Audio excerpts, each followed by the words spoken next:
Hi guys, आज हम पढ़ेंगे धातु एवं मल अष्टांग हृदय के अनुसार और वृद्धि एवं क्षय वो भी अष्टांग हृदय के अनुसार। गाइस, इससे पहली वाली वीडियोस में हम आचार्य चरक, आचार्य सुश्रुत, आचार्य बागभट्ट के अनुसार बहुत सारी वीडियोस देख चुके हैं, जैसे कि दोषों की त्रिविध गति और दोषों का मूल कारण, दोष प्रकोप के 3 कारण, रोग के त्रिविध आश्रय, आश्रय आत्मा आश्रय, रोग का आश्रय और आत्मा रोग का आश्रय है या नहीं, प्राकृत विकृत वात पित्त कफ के कर्म, जठराग्नि पर दोषों का प्रभाव और वात पित्त कफ से रिलेटेड वात पित्त कफ का तीनों का वर्णन, तीनों आचार्य के अनुसार उनके कर्म, उनके गुण, उनके स्थान और उनके प्रकार प्रकार के गुण कर्म स्थान, और जठराग्नि व्यक्ति से रोगपति की चिकित्सा, उसकी महत्ता और विवेचना ना हो पाना, जठराग्नि के में सहायक भाग हुए। तो ये सुश्रुत के अनुसार पढ़ चुके हैं। देह प्रकृति का वर्णन आचार्य चरक, आचार्य सुश्रुत के अनुसार पढ़ चुके हैं। कोष के प्रकार तथा उन पर वात पित्त कफ का प्रभाव भी पढ़ चुके हैं। आयुर्वेद के 8 अंग एवं उनका कंपैरिजन पढ़ चुके हैं। आयुर्वेद का प्रयोजन पढ़ चुके हैं। आयुर्वेद का अवतरण पढ़ चुके हैं। चिकित्सा के चतुष्पाद आचार्य चरक, आचार्य सुश्रुत और अष्टांग हृदय के अनुसार पढ़ चुके हैं। तो गाइज, आप चैनल पे जाके वीडियोस चेक कर सकते हैं, सुन सकते हैं, रीड कर सकते हैं, राइट कर सकते हैं, जैसा भी आपका कंफर्ट हो आप वैसा कर सकते हैं। ठीक है, तो अब आते हैं धातु एवं मल अष्टांग हृदय के अनुसार। तो श्लोक देखते हैं।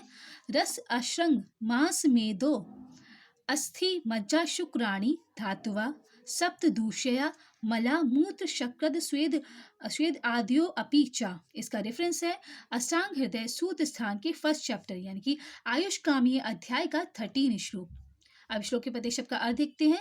रस, अश्रक, अश्रक मतलब होता है रक्त, मांस, मांस मतलब मसल कह सकते हैं, मेद, मेद मतलब एडिपोज टिश्यू कह सकते हैं, मेद जो भी हमारी बॉडी में फैट है, अस्थि, अस्थि मतलब बोन्स, मज्जा, मज्जा मतलब बोन मैरो, और शुक्राणी मतलब शुक्र मतलब होता है सीनम या सीमन या हार्मोन्स। ठीक है, तो ये 7 धातुएं होती हैं। रस, रक्त, मांस, मेद, अस्थि, मज्जा, शुक्र, ये 7 धातुएं होती हैं। और सप्त दूष्या, यही धातुएं दूष्य भी होती हैं। ये जो 7 धातुएं हैं ये दूष्य होती हैं, क्योंकि वात आदि दोष रोगों की उत्पत्ति में प्रथम इन्हीं दूषित करते हैं। तो वात आदि दोष का जब संचय प्रकोप प्रशम होकर जब प्रसर होता है तो सबसे पहले ये जाके इन धातुओं को ही दूषित करती है। धातुओं में ही विकृति फॉर्म होती है या विकृति उत्पत्ति उत्पन्न होती है या उत्पत्ति होती है विकृति की।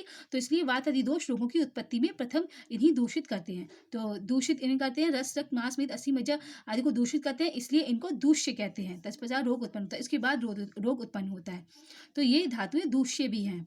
मूत्र, शक्रद, स्वेद आदि मल है। अपी शब्द से लोगों ने इसे भी दूषित भी माना है। तो मूत्र, मूत्र मतलब यूरिन, शक्रद मतलब मल यानी कि पुरुष यानी कि फीकल मैटर, और श्वेत मतलब स्वेट, तो ये भी मल होते हैं। और अपी, ये लिखा हुआ है अपी, अपी मतलब भी, अपी मतलब होता है भी। तो अपी शब्द से लोगों ने इसे दूषित भी माना है।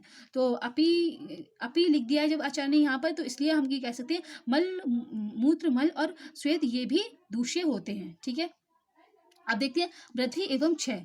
वृद्धि समाने सर्वेशम विपरीत विपर्य। इसका रेफरेंस है अष्टांग हृदय सूत स्थान के फर्स्ट चैप्टर ने आयुष कामी अध्याय का 14 श्लोक। तो सभी भावों की समान भाव से वृद्धि होती है, विपरीत भाव से विपर्य या वृद्धि की वृद्धि से ह्रास होता है। जैसे कि 1 में 1 ऐड करें तो 2 हो जाएगा, तो ये वृद्धि हो गई। 1 में 1 ऐड, 1 में फिर 3 1 ऐड करें एक साथ तो 3 हो जाएगा, तो ये वृद्धि होती जा रही है। ऐसे ही जब वात बढ़ा हुआ है और वात का गुण है शीतलता, तो शीतलता अगर हम बढ़ाएंगे तो वात की और ज्यादा वृद्धि होगी। ऐसी पित्त है, पित्त का गुण है उष्णता, और पित्त बॉडी में बढ़ा हुआ है फिर भी हम उष्ण आहार विहार करें तो पित्त और ज्यादा बढ़ जाएगा। लेकिन अगर वात बढ़ा हुआ है और हम उष्ण आहार विहार करें तो वात का शमन हो जाएगा। और अगर पित्त बढ़ा हुआ है और हम शीत आहार विहार का अगर इंटेक करेंगे तो इससे पित्त का शमन हो जाएगा। तो ऐसे ही सभी समान भाव, उनके समान गुण कर्म से, समान भाव मतलब क्या होता है, गुण कर्म वगैरह। तो समान भाव का गुण कर्म अगर सेम हम करते गए तो उससे उसकी वृद्धि यानी कि इंक्रीमेंट होगा। और अगर विपर्य मतलब अपोजिट अगर हमने उसके करे, जैसे कि वात के साथ हमने उष्ण को करा और पित्त के साथ शीत को किया, तो उसका ह्रास हो जाएगा, मतलब उसकी जो अमाउंट है बॉडी में वो डिक्रीज हो जाएगा। तो यही है वृद्धि और ह्रास के कारण। अब इसको हम धातु में से देखें। धातु जैसे कि रक्त है, रक्त अगर बॉडी में कम हो रहा है तो हम क्या करते हैं, आज संहिता में लिखा है रक्तपान करो, लेकिन आजकल मॉडर्न डे लैंग्वेज में हम क्या करते हैं, ब्लड ट्रांसफ्यूजन करते हैं। तो रक्त की कमी है उसको बढ़ा रहे हैं, तो रक्त की पूर्ति हो रही है, तो समान से वृद्धि हो रही है।